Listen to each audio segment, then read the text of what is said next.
Hello everyone, my name is Shanna Ith. Thank you for taking the time to tune into this video. The main topic of today's discussion revolves around assessments in early childhood education. As we know, educators have a multitude of assessment options available to choose from.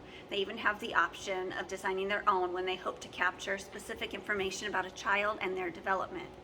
A culmination of all these techniques may be used to create a performance assessment. What, you may ask, is a performance assessment? According to James McMillan, who has authored several books on education, performance assessment is when a teacher observes and makes judgment about students' demonstrations of a skill or competency in creating a product, constructing a response, or making a presentation. The emphasis during a performance assessment is on the student's ability to perform tasks by producing their own authentic work with their knowledge and skills. In addition, they are authentic, focus on the process a child uses to apply knowledge, are open-ended and time-bound. So, why do teachers use this assessment method over others? Because educators have found that the results give them a better way to measure a student's ability to apply skills and knowledge they learned in a unit, whereas standardized testing, such as multiple choice, does not. Tasks may be designed from simple to complex, but challenge students to use higher order thinking skills. For example, a teacher may want to determine a child's problem-solving or critical thinking skills, so they may construct a project that promotes individuality. These assessments are also used to review previous assessments and identify learning gaps. They would then brainstorm ideas to ensure students have activities or lessons that could help close those gaps.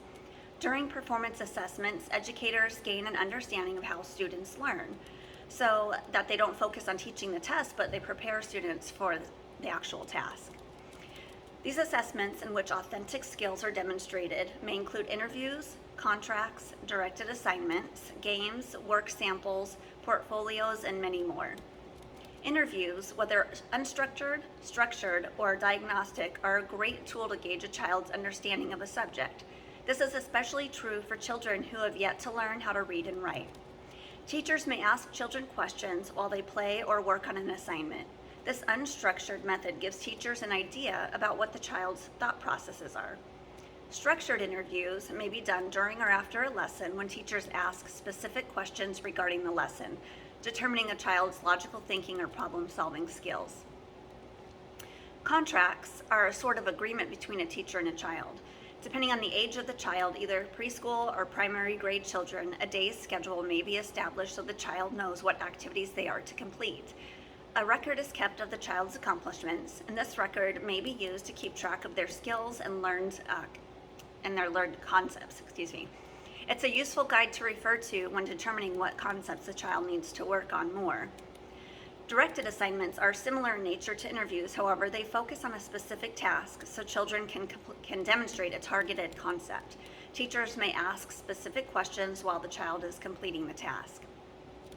Games are another tool used in performance-based assessments. Teachers can capture a child's progress of specific concepts and how they think. Group games offer the teacher a convenient opportunity to assess more than one child. Many skills, such as mathematics, problem solving, attention span, and a level of emotional appropriateness can all be assessed while observing children playing games.